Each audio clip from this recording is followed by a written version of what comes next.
ఈరోజు నెల్లూరులో కూడా ఈరోజు కాకాని గోవర్ధన్ రెడ్డి గారి మీద ఒక ఫ్యాబ్రికేట్ కేసు గతంలో 2023లో జరిగినటువంటి రుసుమ్ మైన్లో జరిగినటువంటి కార్యక్రమానికి జోడించి ఈరోజు కూడా ఈయన్ని 4వ ముద్దాయిగా దాంట్లో చేర్చి మరి తద్వారా ఈయన్ని ఏదో ఒక విధంగా కూడా ప్రతిరోజు ప్రతినిత్యం ప్రజల చెంతలో ఉంటూ ఈ యొక్క జిల్లాలో వైఎస్ఆర్ కాంగ్రెస్ పార్టీ మరి ఉన్నటువంటి క్షేత్రస్థాయిలో ఉన్నటువంటి ప్రతి ఒక్క కార్యకర్తకు భరోసాగా ఉన్నటువంటి వైఎస్ఆర్ కాంగ్రెస్ పార్టీ జిల్లా అధ్యక్షుడు కాకాని గోవర్ధన్ రెడ్డి గారిని ఎట్టయినా సరే మట్టుబెట్టాలి, ఎట్టయినా కానీ ఇతన్ని జైలుకు పంపించాలని ఒక దురుద్దేశంతో దుర్మార్గంతో చేస్తున్నటువంటి కూటమి ప్రభుత్వ అధినాయకత్వం మరొకసారి మనవి చేస్తూ ఉన్నాం.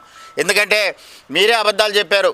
మీ అబద్ధాలకి ఈరోజు అతలాకుతమైపోతున్నారు. ఈ రాష్ట్రంలో ఉన్నటువంటి పేద బడుగు బలహీన వర్గాల ప్రజానికులు, విద్యార్థులను వదల్లా, వితంతువులను వదల్లా, మహిళలను వదల్లా, మరి యువతను వదల్లా, అదేవిధంగా రైతులను వదల్లా. ఎవరికి చెప్పిన అబద్ధాలు చెప్పకుండా చెప్పి ఎందుకయ్యా ఈ మాట మాట్లాడారంటే మాట్లాడిన వాళ్ళకి మిమ్మల్ని ఇబ్బంది పెడతాం, మిమ్మల్ని జైల్లో పెడతాం, మీరు మా ప్రభుత్వాన్ని గురించి విమర్శిస్తే మీకు కటకటా లోపలికి వెళ్తారని భయభ్రాంతులకు గురి చేస్తూ ఉన్నారు.